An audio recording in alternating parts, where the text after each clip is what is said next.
Oke Wak, kita lanjut lagi perjalanannya. Pagi ini kita akan mau berangkat ke Pondok Lasalimu.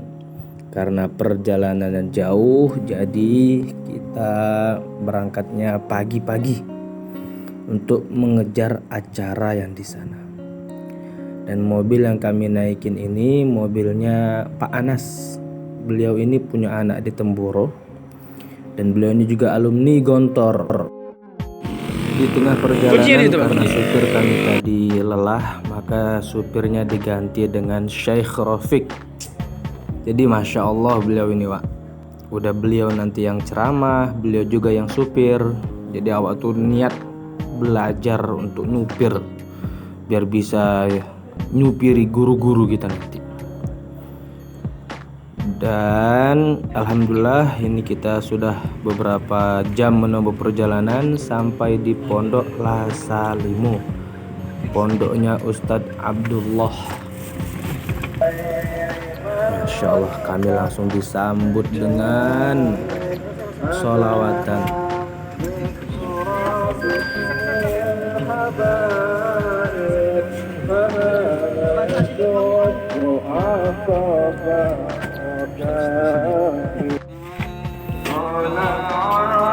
Badru alaina.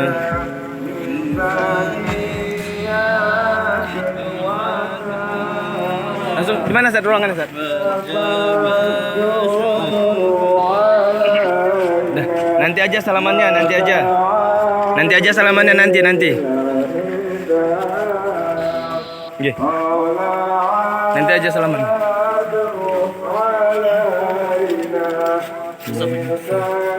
Ada di belakang.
Salawatullah alaika.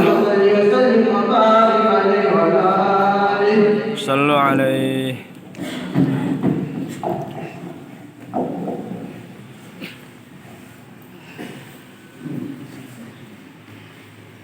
Assalamualaikum warahmatullahi wabarakatuh. Waalaikumsalam. Nahmaduhu wa nusallimu ala rasulil karim wa ala alihi wa ashabihi wa man tabi'ahum bi ihsan ila yaumiddin, amma ba'd. Qala Allah ta'ala: "Walladzi ba'atha fil ummiyina rasulan minhum yatlu 'alaihim ayatihi wa yuzakkihim wa yu'allimuhumul kitaba wal hikmah wa in kanu min qablu lafi dhalalin mubin." Hadirin yang Allah Subhanahu wa ta'ala, kita bersyukur kepada Allah karena Allah Subhanahu wa ta'ala perintah kita untuk mengambil warisan yang mulia dari Nabi sallallahu alaihi wasallam. Dikatakan dalam sebuah hadis bahwa innal anbiya lam yuwarrithu dinaran wala dirhaman. Para nabi, para rasul, mereka tidak mewarisi harta. Mereka wariskan kepada umatnya dari ilmu agama. Maka barang siapa mengambil ilmu agama, faman akhadahu akhadha bihadzin wafir.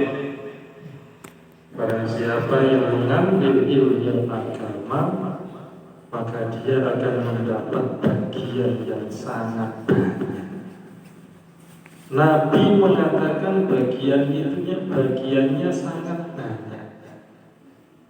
Berarti itu perkara yang besar yang akan didapatkan, baik di dunia maupun di akhirat. Dalam sebuah hadis yang diriwayatkan oleh Sayyidina Abdullah bin Abbas radhiyallahu taala anhuma dan Sayyidina Abu Darda radhiyallahu taala anhu, beliau katakan bahwa mengajarkan ilmu ini lebih baik daripada amalan jihad fi sabilillah. Yang mana fadilahnya jihad fi sabilillah dikatakan dalam sebuah hadis baginda Nabi sallallahu alaihi wasallam, ada seorang pemuda telah wafat di jalan Allah. Maka ibunya bertanya kepada baginda Nabi sallallahu alaihi wasallam, di mana letak anakku Harithah ya Rasulullah? Apakah dia berada di surga atau berada di tempat yang lain? Ini diriwayatkan oleh Imam Bukhari dalam kitabnya. Maka baginda Nabi sallallahu alaihi wasallam beliau bersabda, Harithah bukan hanya di surga satu saja, tetapi dia berada di surga tertinggi, di surga Firdaus. Allah. Maka tidak heran kalau seandainya orang yang belajar ilmu agama dengan sungguh-sungguh, apalagi menghafal Al-Quran, kemudian setelah dihafal dipelajari ilmu kandungannya, kemudian dihafalkan seperti dulu para sahabat belajar Al-Quran. Dulu sahabat itu belajar Al-Quran tidak langsung ngafal saja tanpa belajar kitabnya. Itu salah. Kadang-kadang kita ini punya pikiran, Ustaz, pokoknya ngafal saja lah, tidak usah belajar kitab-kitab. Terlalu lama, berat. Maka kita katakan belajar Al-Quran saja tanpa mempelajari isi kandungannya ini keliru. Ini tidak sesuai dengan yang dicontohkan oleh para sahabat. Sahabat itu belajarnya Al-Quran setiap hari cuma 5 ayat, 10 ayat. Coba, berapa ayat? 10. 5 ayat, 10 ayat setiap hari, kata Sayyidina Abu Sa'id Al-Khudri radhiyallahu ta'ala anhu. Tetapi setelah dipelajari 5 ayat, 10 ayat, dipelajari isi kandungannya, diamalkan isi kandungannya, maka mereka itu setiap tambah hafalan Al-Quran, maka semakin soleh amalannya, semakin meningkat derajatnya di sisi Allah. Maka tidak heran seperti Sayyidina Umar radhiyallahu ta'ala anhu, beliau menghafal surat Al-Baqarah itu bertahun-tahun. Maka nanti kalau seandainya anak saya, Pak, anak saya itu setahun baru dapat 1 juz, ini gimana? Ini modal apa ini? Loh, lihat dulu, sungguh-sungguh apa tidak? Kalau memang sungguh-sungguh berarti dia amalkan, dia pelajari isinya, ya itu betul. Sayyidina Umar beliau belajar Al-Baqarah, surat Al-Baqarah saja bertahun-tahun, sehingga suatu saat beliau ini membuat selamatan tasyakuran besar-besar, sebanyak unta, beberapa ekor. Maka orang-orang pada tanya kepada beliau, "Hei Umar, kamu lagi ada apa?" "Alhamdulillah, hari ini aku telah menyelesaikan surat Al-Baqarah." Nah, jadi harusnya sekarang ini nyembelihnya berapa kambing gitu Abdullah? Setelah sembelih kaki dua Pak. Wah, ini syukurnya kurang. Allah. Bapak-bapak juga seperti itu. Kalau memang bapak ini syukur anaknya belajar ilmu agama, itu harusnya seperti Sayyidina Umar tadi. Selesai satu surat, satu juz, sembelihkan ayam, kasih ke santri-santri. Insya Allah. Maka suatu hari Imam Abu Hanifah rahimahullah, beliau memberi hadiah ustaz yang mengajarkan Fatihah anaknya. Fatihah 500 dirham. 500 dirham itu kalau sekarang mungkin sekitar 40 juta. Allah. Atau 4 juta. Atau 40 juta, 40 juta. Maka gurunya tadi hebat. "Syekh, ini banyak sekali nih. Saya cuma ngajari Fatihah saja." Maka Imam Abu Hanifah marah. Beliau katakan, "Oh, kamu tidak tahu syukur. Fatihah itu besar di sisi Allah. Orang itu tanpa Fatihah tidak bisa, sholatnya tidak diterima oleh Allah. Fatihah ini kalau dibacakan di depannya gunung dengan yakin betul, ditiup gunung hilang. Fatihah lima kulihat lahu. Fatihah ini tergantung niatnya. Maka seorang ulama beliau sakit di Mekah beberapa hari. Maka obatnya apa beliau ini? Setiap hari ambil air zam-zam, karena zam-zam dikatakan oleh Nabi dalam sebuah riwayat syifa usukni, obat bagi penyakit apa saja, tergantung niatnya. Dan ini secara sains, ilmu sains pun juga benar. Kalau kita tengok zam-zam itu, air zam-zam kandungan bentuknya beda dengan air biasa, Pak. Air zam-zam itu kalau ditengok dia serat-seratnya itu padat seperti bentuknya rumah lebah.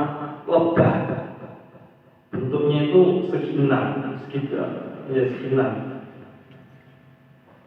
Rapat. Sehingga bisa menutup lubang-lubang, menutup luka-luka, menambal virus-virus, menghilangkan virus yang ada dalam tubuh kita. Tergantung niat kita. Kemudian selepas minum zam-zam, setiap sebelum meminumnya, beliau bacakan Fatihah 100 kali minimal. Setiap hari. Ternyata sungguh. Karena Fatihah ini tergantung niatnya. Ala Muhammad sallallahu alaihi wasallam, sallallahu ala Muhammad sallallahu alaihi wasallam. Ustaz Zainal, diatur Ustaz Zainal. Diatur satu barisan. Sallallahu ala Muhammad sallallahu alaihi lillah bi ahlil badri ya Allah.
Dan setelah selesai acara, kami pun persiapan untuk melanjutkan perjalanan lagi menuju ke pondok cabang Temboro yang ada di Kapontori.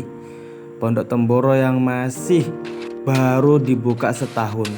Santrinya pun baru ada 5. Jadi setelah kami dari sini, kami persiapan untuk melanjutkan perjalanan lagi.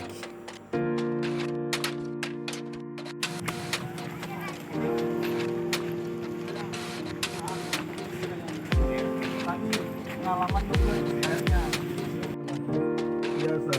Bukan dosa. Penasaran sukses tumbale aku, Bang. Iya, insyaallah mau apa. Ditenani, ditelateni cah cahe. Ditarget ngono, wis kok dipira ya Allah tuh. Niki sampun kapan putri sekolah. Alhamdulillah. Adik putri. Dene umpamane si putri-putri iki pondok putri ndi di dheweke terus. Wah, ingin putri-putri ini jatuh ya.